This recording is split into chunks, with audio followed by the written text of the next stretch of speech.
Welcome to MBTV news.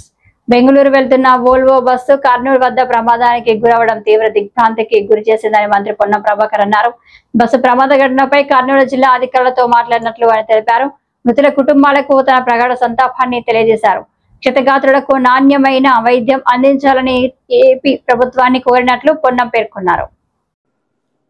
కర్నూలులో జరిగినటువంటి bus సంఘటన దురదృష్టకర సంఘటన, చాలా బాధ కలిగింది. ఉదయాన్నే మృతులందరికీ సంతాపాన్ని తెలియజేస్తా ఉన్నాం. తెలంగాణ ప్రభుత్వం పక్షాన గౌరవ ముఖ్యమంత్రి గారు కూడా ఈ అంశం పట్ల వివరాలు తెలుసుకోవడం జరిగింది. అక్కడ తక్షణంగా తెలంగాణ ప్రభుత్వం నుంచి ఏదైనా సహాయక చర్యలు జరగాల్సి ఉంటే సంబంధిత రవాణా శాఖ అధికారులను కూడా ఆదేశించడం జరిగింది. తెలంగాణకు సంబంధించి అదేవిధంగా ఆంధ్ర రవాణా శాఖ మంత్రి గారితో, జిల్లా కలెక్టర్ గారితో, డిఐజీ గారితో టెలిఫోన్లో మాట్లాడి ఇన్సిడెంట్ యొక్క పూర్తి సమాచారాన్ని తీసుకున్నాం. ఇవి ఒక దురదృష్టకర సంఘటన. దీని పట్ల భవిష్యత్తులో, ఎందుకంటే హైదరాబాద్ వయా ఆంధ్ర, కర్ణాటక వయా ఆంధ్ర, హైదరాబాద్కు రోజు వేల మంది ప్రయాణం చేసే ఈ యొక్క బస్సు వ్యవస్థలో అన్ని రకాల చర్యలు తీసుకోవడానికి ముగ్గురం ట్రాన్స్పోర్ట్ కమిషనర్ తొందరలో సమావేశమై తదుపరి ఇటువంటి ఇన్సిడెంట్ జరగకుండా తీసుకోవాల్సిన చర్యలను తీసుకుంటాం. ఉదాహరణకు తిరుపతిలో ఘాట్ రోడ్ ఎక్కేప్పుడు ఎంత సమయం తీసుకుంటుంది, దిగేప్పుడు ఎంత సమయం తీసుకుంటుందో ఎంట్రీ ఎగ్జిట్లో రికార్డ్ చేస్తారు.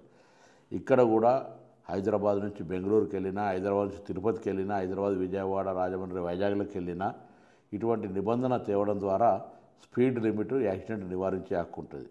అదేవిధంగా బస్సు ఓనర్స్ కానీ ట్రావెల్స్ సంబంధించిన వాళ్ళకు కూడా విజ్ఞప్తి చేస్తున్నాం, హెచ్చరిక చేస్తూ ఉన్నాం. రవాణా శాఖ తరఫున మీరు మీ యొక్క ఫిట్నెస్ కానీ, ఇన్సూరెన్స్ కానీ తదితర అంశాల పట్ల ఎక్కడ నిర్లక్ష్యం వహించినా నేరుగా హత్యా నేరం పెట్టి లోపలికి పంపుతాం. జాగ్రత్త అని చెప్తా ఉన్నాం. నియమ నిబంధనలు పాటిస్తూ స్పీడ్కు సంబంధించిన విషయంలో కూడా జాగ్రత్త వ్యవహారం చేస్తూ ప్రాణాలతో చెలగాటం ప్రయత్నం చేయొద్దు. రోజువారీ రవాణా శాఖ చెక్కులు చేస్తే వేధింపులకు అని మాట్లాడతారు. ఇవాళ ఇటువంటి సంఘటనలు జరిగినప్పుడు వాటికి సంబంధించినటువంటి క్లారిఫికేషన్ దొరికే పరిస్థితి ఉండదు. ఇలా ఏది ఏమైనా బస్సు ఒడిశాలో రిజిస్ట్రేషన్ అయింది, హైదరాబాద్ నుంచి బెంగళూరుకి వెళ్తూ ఉంది. అర్ధరాత్రి మోటార్ సైకిల్ బస్ కిందకి వచ్చి ప్రమాదం జరిగింది. ఏదైనా కారణాలు కావచ్చు. తప్పకుండా వీటి పట్ల సంబంధిత గౌరవ ఆంధ్ర మంత్రి, కర్ణాటక మంత్రి, నేను తప్పకుండా దీన్ని కూర్చొని ఏం చేయాలనే ఆలోచన కొద్దీ భవిష్యత్తులో సంఘటన జరగకుండా చర్యలు తీసుకుంటాం. మృతులకు మా సానుభూతి. తప్పకుండా ఎటువంటి పునరావాస చర్యలు, అక్కడ అన్ని చర్యలకు సంబంధించి తెలంగాణ ప్రభుత్వం తరఫున ఆంధ్ర ప్రభుత్వానికి పూర్తిగా సపోర్టివ్గా ఉంటుంది.